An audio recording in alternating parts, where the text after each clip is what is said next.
One of the more famous encounters of Jesus with demons is in Mark chapter 5. Jesus has crossed the sea in verse 1 of chapter 5 of Mark, and immediately a man from the tombs with an unclean spirit met him. The root of this man's problem was demonic engagement, demonic involvement that had created within him a mental illness. So this demon thing is real. The problem is it's unseen. It's invisible because it's spiritual. And this man's life has been taken over by the demonic, and he is now out of control. This man, however, sees Jesus in verse 6. He ran up and bowed down before him in a posture of worship and submission. And shouting with a loud voice, he said, "What business do we have with each other, Jesus, Son of the Most High God? I implore you by God, do not torment me." Okay, this now is getting very confusing. The man runs and drops down in a posture of worship. But then the man says, "What do we have to do with you?" So what the man does is he drags his demons to Jesus. Because the demons are inside of him. They're controlling him. But he brings his demons to Jesus. And so the question now is a group question. What do we have to do with you, O Son of God? Do not torment me. We didn't go on back to singular. Because the man is battling with himself. When demons take over, but Jesus is brought into the equation, there is now a conflict inside of him that is erupting between the Jesus he's bowed to and the demons that do not want their lifestyle interrupted. They don't want to come out, so they're holding on for dear life. You're tormenting me, and I'm caught between bowing before you and this inner pull that will not let me go. You ever been there? Standing before the Lord, wanting to please the Lord, desiring to please the Lord, but that thing in you keeps pulling you back. Well, that thing in you is bigger than a desire, quite possibly. It could be the demons that do not want to leave. Jesus asked him in verse 9, "What is your name?" What is your name? Tell me your name. "My name is Legion, for we are many." Whoa.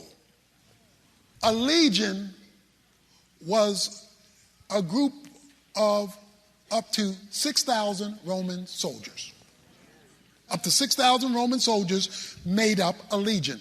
You're going to discover in a moment this guy had 2,000 demons. The more demons you have, the crazier you are. The more addicted you become. The more you can't control yourself, your anger, your speech, your tongue, your passions, your whatever it is. The more demons that are in control, the more out of control you become. We are legion, for we are many. So whatever the uncleanness was in this guy's life, it drew a legion. Since he uses a Roman term, since the demons use a Roman term, a legion, up to 6,000, you need to know something about a Roman legion. Roman legions operated in unison. You've seen a parade or a group of soldiers, left, left, left, left. They march in unison. Why? Because they operate together. That's why the Bible makes such a big thing about unity. And that's why the devil keeps us fighting. Because if he can keep us disunified while he is unified, he can run the show. He can control the agenda in the home, in the church, in the country. He can control the agenda. The Bible says there are demons that watch over whole nations in the book of Daniel. That nations have demons assigned to it to keep the races divided, the classes divided, the culture divided, the politics divided. But if you don't believe in demons, if you don't believe that there's this spiritual covering out there that's creating the division while they march in unison so that they can control the show, then you're going to have meetings and conferences. And can we all get along without ever addressing the spiritual reality that is at the root of the problem? The legions operate in unison. You need to know something. If you ever kill a roach, not that I know anything about that, but if you ever kill a roach, you need to understand it has cousins, nieces, nephews, uncles. What you killed was the scout. You killed the lookout roach. You killed the one who was sent out there before he called his peeps to come join him. So you can get all excited because you stepped on him and cracked him, and the roach goes down. You've not solved the problem, because behind the wall, behind the cupboards, there's a whole family. There's a whole family. They're just waiting for enough darkness. See, the darker it gets, the more courage they have. When it's bright light, they want to hide, but if they can see some dark. So that's why you need the Orkin guy. You need somebody who can get to the dark places that are unseen. Jesus is saying, come out of him. Now there was a large herd of swine feeding nearby on the mountain. The demons employed him, saying, send us into the swine so that we may eat them. Jesus gave them permission. The unclean spirits entered the swine. The herd rushed down the steep bank into the sea, about 2,000 of them, and they were drowned in the sea. Number one, the demons asked for permission. That's because even the devil can't do anything without God allowing it. They asked for permission, and what they asked for is, if you're going to make us leave this man, give us another place to go. Because as you see in the movies, demons need hosts. They need something alive in order for them to express themselves, because they are spirit. They're invisible, although they are persons. They have intellect, emotion, and will. So they are persons, but they are invisible persons. And so they need a visible thing in order to express themselves on earth. So Luke chapter 11, verses 24 to 26 says that when they're in waterless places, that is, places without life, where there's no water, there's no life. When they're in waterless places, no life, they're looking for a place. They've got to express themselves. And so when they see dirt in our lives unaddressed, then they come upon us so that they can express their uncleanness in our uncleanness, making our uncleanness worse than the uncleanness it was before they arrived. And so they express themselves in us. Jesus says, come out. They say, well, will you allow us to go to the pigs? Why? Why did Jesus say you can go to the pigs? Simple. They're unclean animals. So he lets them leave an unclean man for an unclean animal, because they can only flow where there's uncleanness.